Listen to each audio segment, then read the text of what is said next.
Architecture of എന്തായിരുന്നു IoT ആയിരുന്നു. ഇനി നമ്മൾ IPv4ഉം 6 നമുക്ക് പിന്നെ പറയാം. ഇനി നമ്മൾ പഠിക്കാൻ പോകുന്ന ടോപ്പിക്കിനകത്തിൽ ഈ IPv4ഉം 6ഉം ഒന്നുകൂടെ വരുന്നുണ്ട്. അപ്പോൾ നമ്മൾ ഇനി ആദ്യമേ നമുക്ക് ശരിക്കും 2 ടൈപ്പ് ഡിസൈൻ ഓഫ് IoT ആണ് പഠിക്കാനുള്ളത്. Physical design of IoT and logical design of IoT. Physical design of IoT എന്ന് വെച്ച് കഴിഞ്ഞാൽ അതിൻ്റെ ഓരോ ഇൻഡിവിജ്വൽ നോട്ട്സിൻ്റെയും നമ്മുടെ ഓരോ നോട്ട്സിൻ്റെ ഡിവൈസസിൻ്റെയൊക്കെ കാര്യമായിട്ട് വരുന്നതാണ്. മെയിൻലി പ്രോട്ടോകോൾസ് ആണ് ഇതിനകത്തിൽ വരുന്നത്. നമ്മൾ ആർക്കിടെക്ചർ പറഞ്ഞല്ലോ 4 ലെയേഴ്സ്. ആ പറഞ്ഞ 4 ലെയേഴ്സിലെ പ്രോട്ടോകോൾസുകളെ പറ്റിയാണ് നമ്മൾ എന്തിൽ പറയുന്നത്, ഫിസിക്കൽ ഡിസൈൻ ഓഫ് IoTക്കകത്തിൽ പറയുന്നത്. അപ്പോൾ ഇതിൽ എന്തൊക്കെ വരാം? Physical devices, things, cables, USBs, ഇതെല്ലാം ഇതിനകത്തിൽ വരാം. ഇത് ജസ്റ്റ് ഒരു ഡയഗ്രമാണ്. മെയിനായിട്ട് വരയ്ക്കേണ്ടത് ഇതല്ല. നമ്മൾ ആർക്കിടെക്ചറിന് വരച്ചൊരു ഡയഗ്രം ഉണ്ടല്ലോ, അതാണ് ഇവിടെ വരയ്ക്കേണ്ടത്. ഇതെന്താ കാണിക്കുന്നത്? Link layer, network layer, transport layer അല്ലെങ്കിൽ പ്രോസസ്സിംഗ് ലെയർ, ആപ്ലിക്കേഷൻ ലെയർ. ഓരോ ലെയറിലെയും കമ്മ്യൂണിക്കേഷൻ പ്രോട്ടോകോൾസിനെ അല്ലെങ്കിൽ കമ്മ്യൂണിക്കേഷൻ സ്റ്റാൻഡേർഡ്സിനെ പറ്റിയാണ് നമ്മളിവിടെ പഠിക്കുന്നത്. ലിങ്ക് ലെയറിൽ ആരൊക്കെയാണുള്ളത്? എതർനെറ്റ് ഉണ്ട്, വൈഫൈ ഉണ്ട്, 2G 3G ഉണ്ട്. നെറ്റ്വർക്ക് ലെയർ വരുമ്പോൾ IPv4, IPv6, 6LoWPAN അതുകൂടി ഉണ്ട്. ട്രാൻസ്പോർട്ട് ലെയറിൽ TCP, UDP, പിന്നെ ആപ്ലിക്കേഷൻ ലെയറിൽ HTTP, COAP, MQTT അവരെല്ലാവരും വരും. അപ്പോൾ അതെല്ലാം ഈ ഡയഗ്രത്തിനകത്തിൽ ഇൻക്ലൂഡ് ചെയ്യണം കേട്ടോ. അപ്പോൾ ഫസ്റ്റ് നമുക്ക് വരുന്നത് ലിങ്ക് ലെയർ. ലിങ്ക് ലെയർ എന്ന് വെച്ച് കഴിഞ്ഞാൽ എന്താണ്? നമ്മുടെ ഫസ്റ്റ് പ്രൈമറി ലെയറാണ് ലിങ്ക് ലെയർ. അതിൽ എന്തൊക്കെ പ്രോട്ടോകോൾസ് ആടാ ഉള്ളത്? 802.3, 802.11, 802.16 ആൻഡ് 802.15.4. ഒരു ഓർഡർ തന്നെ പറഞ്ഞേ. 802.3 എന്ന് വെച്ച് കഴിഞ്ഞാൽ വയേർഡ് കണക്ഷൻസ് ആണ് പ്രൊവൈഡ് ചെയ്യുന്നത്. എന്താണ് 802.3 പ്രൊവൈഡ് ചെയ്യുന്നത്? വയേർഡ് കണക്ഷൻസ് ആണ് പ്രൊവൈഡ് ചെയ്യുന്നത്. അവിടെ നമ്മൾ എതർനെറ്റ് കേബിൾസ് ഒക്കെ യൂസ് ചെയ്തിട്ടായിരിക്കും കണക്ഷൻസ് നടത്തുന്നത്. ഇനി 802.11 എന്ന് വെച്ച് കഴിഞ്ഞാലോ വൈഫൈ, അതായത് വയർലെസ് കണക്ഷൻസ് ആണ് അതിനകത്തിൽ വരുന്നത്. ഓക്കെ, അപ്പോൾ നെക്സ്റ്റ് ഇത് പറഞ്ഞിട്ട് നമുക്ക് അതിലോട്ട് പോകാം. 802.15.4 എന്ന് വെച്ച് കഴിഞ്ഞാൽ LRWBAN അല്ലെങ്കിൽ LPWPAN, low rate wireless personal area network, example Bluetooth, Zigbee ഒക്കെ. പിന്നെ അതിൽ ഏറ്റവും ഹയസ്റ്റ് ആണ് 802.16, അതായത് WiMAX. നമ്മുടെ വയർലെസ് കണക്ഷനിൽ മാക്സിമം സ്പീഡ് തരുന്ന ഒരു ടൈപ്പ് കണക്ഷനാണ് എന്ത്? WiMAX എന്ന് വെച്ച് കഴിഞ്ഞാൽ. പിന്നെ ഏറ്റവും last 2G 3G 4G mobile generations. അതൊക്കെയാണ് അതിൻ്റെ പ്രോട്ടോകോൾസുകൾ ലിങ്ക് ലെയറിൽ. എന്തൊക്കെയായിരുന്നു പറഞ്ഞത്? 802.3, 0.11, 0.15, 0.15.4, 0.16. ഇത്രയാണ് നമുക്ക് അതിനകത്തിൽ വരുന്നത്. 15 ഇല്ല, 15.4ഉം 15.16ഉം. അപ്പം 802.3 എന്ന് പറയുന്നത് വയേർഡ് കണക്ഷൻ, 11 വൈഫൈ, 15.4 LPWPAN അല്ലെങ്കിൽ LRWPAN, 16 എന്ന് പറയുന്നത് WiMAX, പിന്നെ last 2G 3G 4G mobile communications. അതിൽ യൂസ് ചെയ്യുന്ന technologies CDMA, TDMA, FDMA, LTE. LTE എന്ന് വെച്ച് കഴിഞ്ഞാൽ എന്താണ്? Long term evolution. 4G തൊട്ടാണ് എന്ത് വരുന്നത്? LTE വരുന്നത്. പിന്നെ VoLT, voice over long term evolution. Okay, ഇനി നമ്മൾ നെക്സ്റ്റ് പറയാൻ പോകുന്നത് ഏത് ലെയറിനെ പറ്റിയാണ്? നെറ്റ്വർക്ക് ലെയറിനെ പറ്റി. നെറ്റ്വർക്കിനകത്തിൽ എന്താ ഉള്ളത്? റൂട്ടിംഗ് ആണ് മെയിനായിട്ട് ഇതിനകത്തിൽ നടക്കുന്നത്. നെറ്റ്വർക്ക് ലെയറിൻ്റെ മെയിൻ ഫംഗ്ഷൻ എന്താ? റൂട്ടിങ്. അതിലുള്ള പ്രോട്ടോകോൾസ് എന്തൊക്കെയാണ്? IPv4 ഉണ്ട്, IPv6 ഉണ്ട്, പിന്നെ എന്തുണ്ട്? 6LoWPAN. ഈ 3 പ്രോട്ടോകോൾസ് ആണ് എന്തിലുള്ളത്? നെറ്റ്വർക്ക് ലെയറിലുള്ളത്.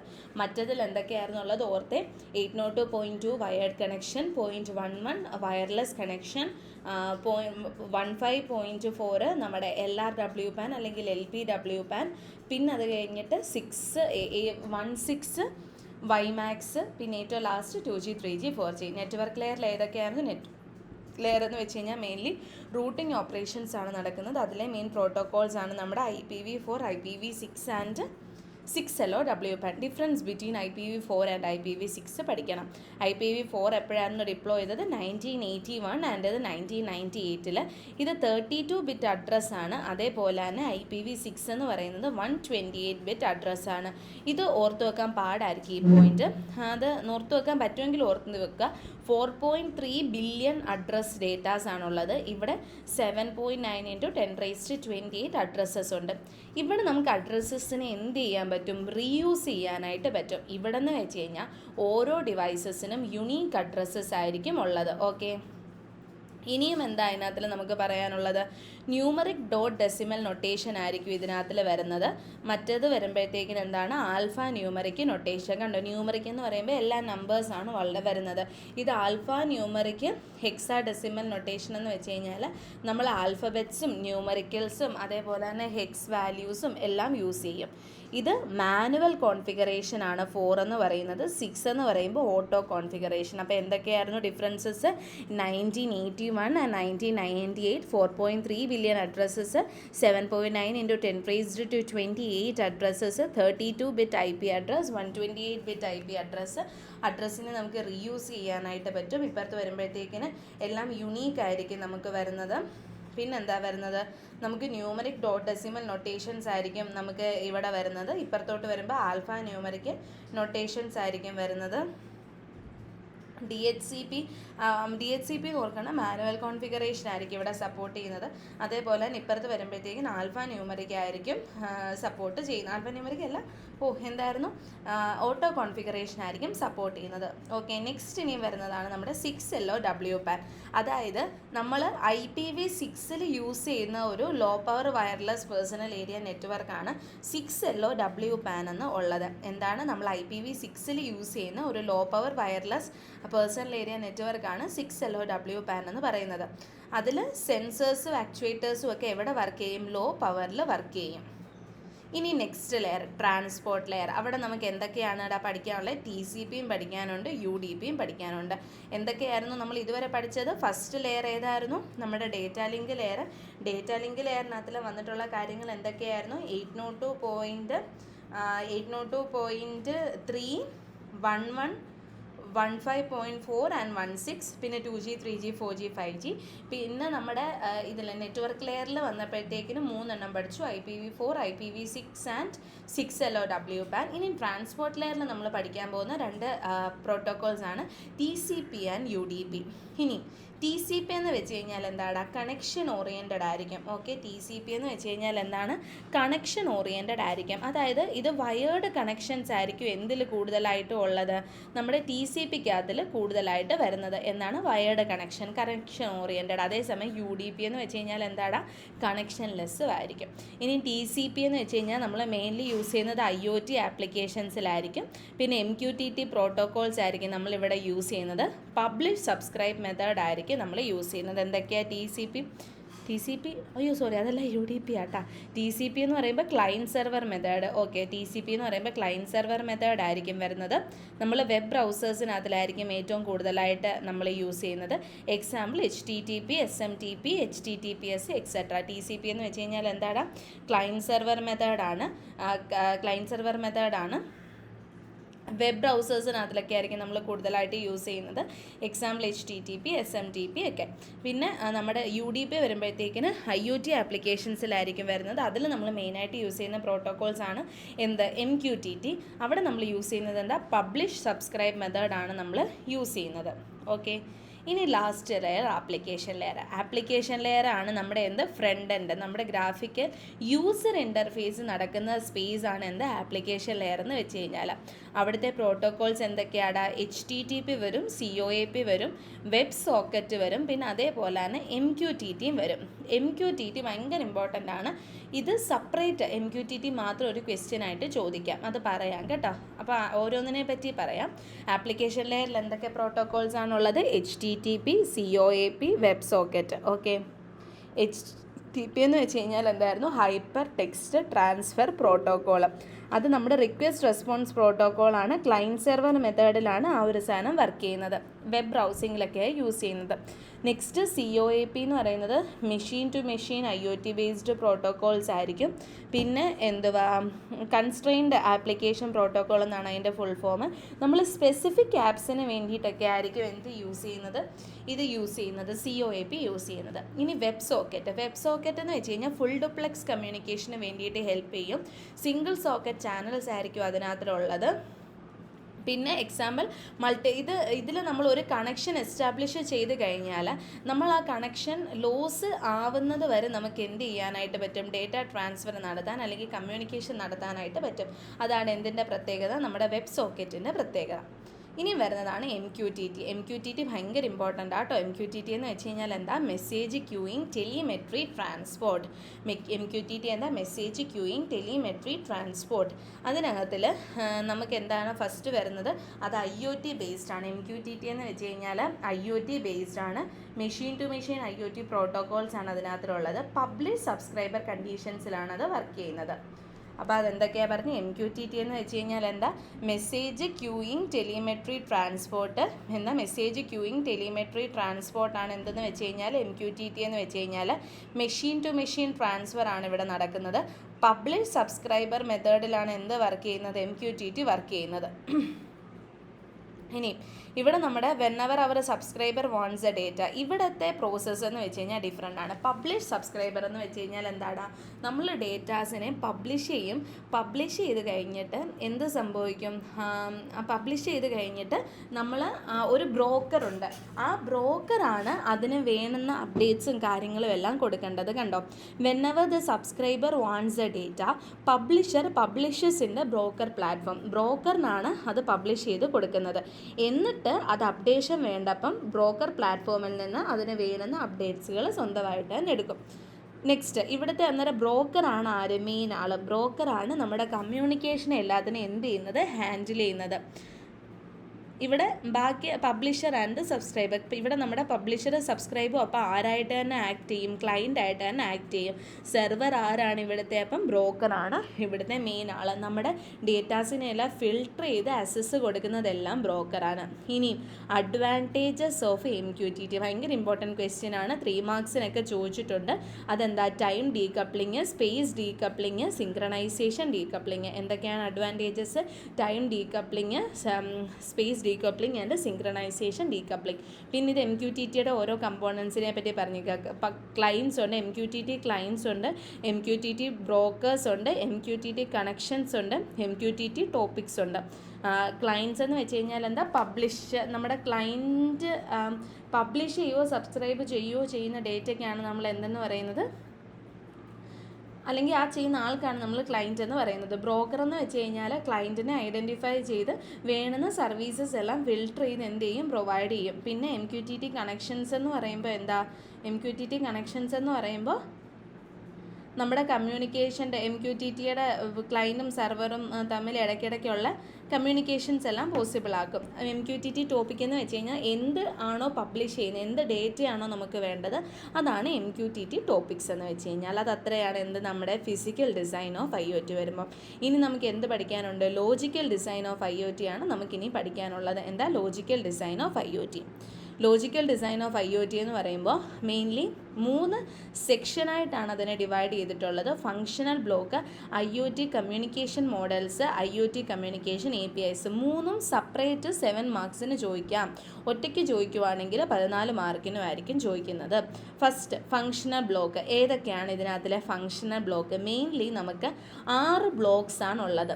നടുക്ക് നമ്മുടെ കമ്മ്യൂണിക്കേഷൻ്റെ സാധനങ്ങളാണ് ആപ്ലിക്കേഷൻ ലെയർ, സർവീസ് ലെയർ അല്ലെങ്കിൽ ട്രാൻസ്പോർട്ട് ലെയർ അല്ലെങ്കിൽ പ്രോസസ്സിംഗ് ലെയർ, കമ്മ്യൂണിക്കേഷൻ ലെയർ അല്ലെങ്കിൽ നെറ്റ്വർക്ക് ലെയർ, ഡിവൈസ് അല്ലെങ്കിൽ നമ്മുടെ ഡേറ്റ ലിങ്ക് ലെയർ. നമ്മുടെ 4 ലിങ്കുകൾ വരയ്ക്കുക. പിന്നെ സെക്യൂരിറ്റി ആൻഡ് മാനേജ്മെൻറ്റ്. അപ്പോൾ ഫസ്റ്റ് ഡിവൈസ് ഉണ്ട്, communication, services and applications. Phase 1 ഇവിടെ 5 ഫേസ് ആയിട്ടാണ് ഡിവൈഡ് ചെയ്തിരിക്കുന്നത്. ഫസ്റ്റ് ക്രിയേറ്റ് ഫേസ്, എന്തിനു വേണ്ടിയിട്ട്? ഡേറ്റ കളക്ഷന് വേണ്ടിയിട്ട്. ഓക്കെ, ഫസ്റ്റ് ഫേസ് എന്താ? Create phase. എന്തിനു വേണ്ടിയിട്ട്? Data collection phase. അതാണ് നമ്മുടെ ഡിവൈസിൽ നടക്കുന്നത്. Next communication phase. Communication data ഒക്കെയാണ്, കമ്മ്യൂണിക്കേഷൻ പ്രോട്ടോകോൾസും കാര്യങ്ങളും ഒക്കെയാണ് അതിനകത്ത് നടക്കുന്നത്. മൂന്നാമത്തെ ഫേസ് അഗ്രിഗേഷൻ ഫേസ്. നമുക്ക് കിട്ടിയ ഡേറ്റാസിനെ എല്ലാം കളക്ട് ചെയ്തതിനെ എല്ലാത്തിനും അഗ്രിഗേറ്റ് ചെയ്ത് വെക്കുന്നു. Phase 4 analysis phase. അതായത് കിട്ടിയ ഡേറ്റാസിനെയൊക്കെ എന്ത് ചെയ്യും? സെർവർ അനലൈസ് ചെയ്യും. Last act phase. നമുക്ക് വേണ്ടുന്ന ആവശ്യം അനുസരിച്ച് അത് എന്ത് ചെയ്യും? പെർഫോം ചെയ്യും. എന്തൊക്കെ? Create, communicate, aggregate, analyse and act.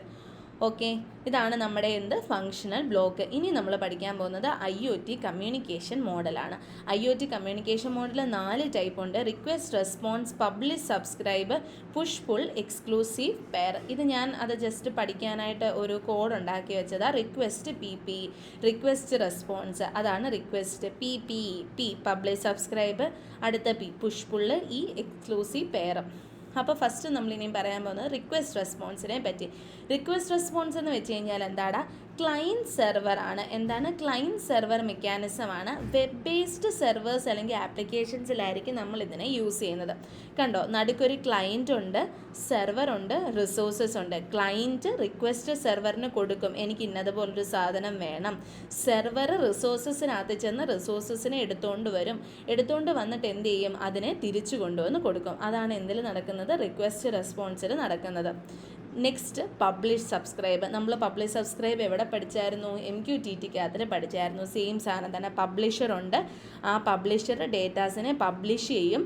കണ്ടോ, മെസ്സേജിനെ പബ്ലിഷ് ചെയ്യും. എന്നിട്ട് നടുക്കൊരു ബ്രോക്കറുണ്ട്. ആ ബ്രോക്കറാണ് എന്ത് ചെയ്യുന്നത്? ഓരോ കൺസ്യൂമേഴ്സിനെ ഐഡൻറ്റിഫൈ ചെയ്ത് ഡേറ്റാസിനെ സ്പ്ലിറ്റ് ചെയ്ത് ഷഫിൾ ചെയ്ത് കൊടുക്കുന്നത്. അതാണ് പബ്ലിഷ് സബ്സ്ക്രൈബ് മോഡൽ. ഇനി പുഷ് പുൾ മോഡൽ. ഇത് സിമിലർ ടു നമ്മുടെ പബ്ലിഷ് സബ്സ്ക്രൈബറാണ്. എന്താ പ്രശ്നം വരുന്നത്? ഇവിടെ ബ്രോക്കർ ഇല്ല. ഇവിടെ നമ്മുടെ പബ്ലിഷറിന് ഓൾറെഡി അറിയാം ആരാണ് കൺസ്യൂമർ എന്ന്. അപ്പോൾ നമ്മുടെ പബ്ലിഷർ ബ്രോക്കറിന് കൊടുക്കുമ്പം ഇന്ന ടോപ്പിക് ഇന്നയാളുടെയാണെന്ന് പറയും. അപ്പോൾ ബ്രോക്കർ ഇവിടെ ജസ്റ്റ് ഒരു ഡിസ്ട്രിബ്യൂട്ടറായിട്ട് മാത്രമേ എന്ത് ചെയ്യത്തുള്ളൂ? ആക്ട് ചെയ്യത്തുള്ളൂ. അതേസമയം പുഷ് പുൾ മോഡലിൽ വരുമ്പം publisher is not aware of the consumer. കൺസ്യൂമറിനെ പറ്റി ആര് അവൈലബിൾ അല്ല? പബ്ലിഷർ അവൈലബിൾ അല്ല, അവെയർ അല്ല. അപ്പം നമ്മുടെ പബ്ലിഷർ ഡേറ്റാസിനെ എല്ലാത്തിനെയും കൂടെ ഒരു ക്യൂയിലോട്ട് പുഷ് ചെയ്ത് വിടും. എന്ത് ചെയ്ത് വിടും? പുഷ് ചെയ്ത് വിടും. അതാണ് ഇവിടെ നടക്കുന്നത്. പുഷ് ചെയ്ത് വിട്ടിട്ട് കൺസ്യൂമർ എന്തെടുക്കും? ആ ക്യൂവിനകത്തിൽ നിന്ന് പുള്ള് ചെയ്ത് അതിന് വേണ്ടുന്ന സാധനങ്ങൾ എടുക്കും. പുഷ് ചെയ്ത് വിടും, എന്നിട്ട് പുള്ള് ചെയ്ത് കൺസ്യൂമർ എടുക്കും. കാരണം പബ്ലിഷറിന് അറിയത്തില്ല ആരാന്ന്. അതുകൊണ്ട് എല്ലാവരെയും കൂടെ ഒരു ക്യൂയിലോട്ട് വിടും. കൺസ്യൂമർ അതിൽ നിന്ന് അയാൾക്ക് വേണ്ടുന്ന ടാസ്ക് അല്ലെങ്കിൽ ആപ്ലിക്കേഷൻ വരുമ്പോൾ അതിൽ നിന്ന് പുള്ള് ചെയ്തെടുക്കും. ഇനി last exclusive pair. Exclusive pair എന്ന് വെച്ച് കഴിഞ്ഞാൽ അതൊരു ബൈ ഡയറക്ഷണലാണ്. ഫുൾ ഡ്യൂപ്ലെക്സ് കമ്മ്യൂണിക്കേഷനാണ് അത് ഹെൽപ്പ് ചെയ്യുന്നത്. ഇനി ഇവിടെയും ഒരു സിമിലർ ടു ക്ലയൻറ്റ് സെർവർ മെക്കാനിസമാണ് ഇവിടെ വരുന്നത്. ക്ലയൻറ്റ് ഉണ്ട്, സെർവർ ഉണ്ട്.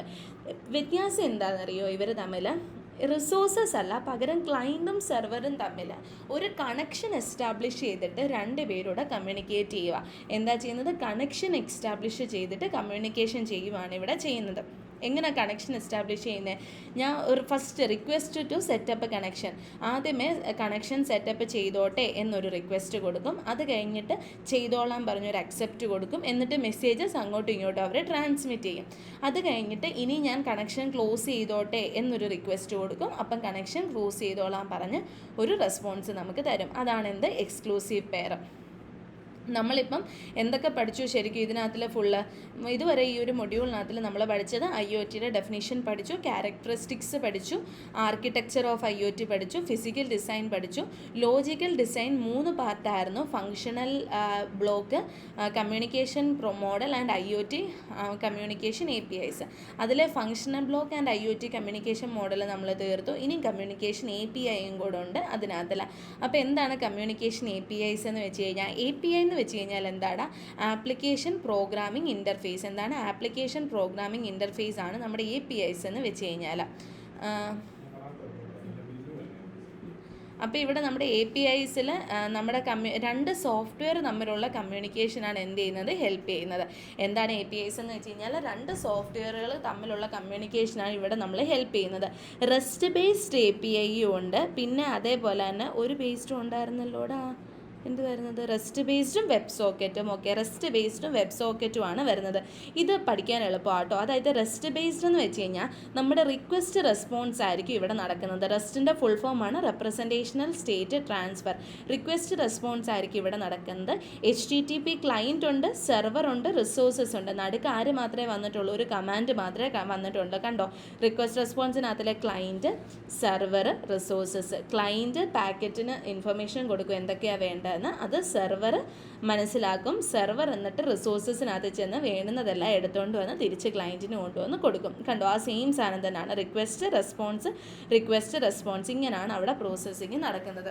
ഇനി വെബ് സോക്കറ്റ് എന്ന് വെച്ച് കഴിഞ്ഞാൽ എക്സ്ക്ലൂസീവ് പെയർ വെച്ചിട്ട്, നമ്മൾ കമ്മ്യൂണിക്കേഷൻ്റെ ഇത് പഠിച്ചില്ലേ, ആ കമ്മ്യൂണിക്കേഷൻ്റെ ഇത് പഠിച്ചതിനകത്തിൽ ഫസ്റ്റിലത്തെ റെസ്റ്റ് ബേസ്ഡ് എന്ന് വെച്ച് കഴിഞ്ഞാൽ അതിനകത്തിലെ ഫസ്റ്റ് കമ്മ്യൂണിക്കേഷൻ മോഡലും വെബ് സോക്കറ്റ് എന്ന് വെച്ച് കഴിഞ്ഞാൽ നമ്മൾ ആ പഠിച്ചതിനകത്തിൽ ലാസ്റ്റിലത്തെ കമ്മ്യൂണിക്കേഷൻ മോഡലും. എക്സ്ക്ലൂസീവ് പെയർ ഡയഗ്രത്തിന് എന്തെങ്കിലും വ്യത്യാസം ഉണ്ടായില്ല നോക്കിക്കേ.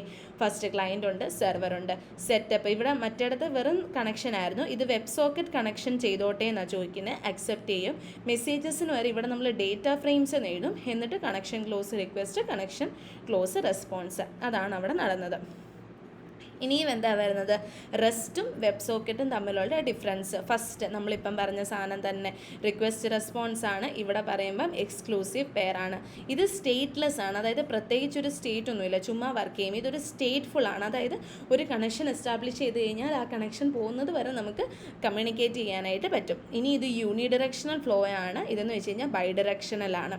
ഹാഫ് ഡ്യുപ്ലെക്സ് കമ്മ്യൂണിക്കേഷൻ ആണ് റെസ്റ്റ് പ്രൊവൈഡ് ചെയ്യുന്നത്. അതേപോലെ തന്നെ വെബ് സോക്കറ്റ് വരുമ്പോഴത്തേക്കിന് ഫുൾ ഡ്യുപ്ലെക്സ് കമ്മ്യൂണിക്കേഷൻ വരും. നമ്മളിവിടെ മൾട്ടിപ്പിൾ TCP കണക്ഷൻസ് യൂസ് ചെയ്യും. ഇവിടെ സിംഗിൾ TCP കണക്ഷൻ ആയിരിക്കും നമ്മൾ ഓരോ HTTPക്ക് യൂസ് ചെയ്യുന്നത്. ഓവർ ഹെഡ് കൂടുതലായിരിക്കും മൾട്ടിപ്പിൾ TCPs ഉള്ളതുകൊണ്ട്. ഇവിടെ വരുമ്പോഴത്തേക്കിന് എന്താണ്, ഓവർ ഹെഡ് കുറവാണ്.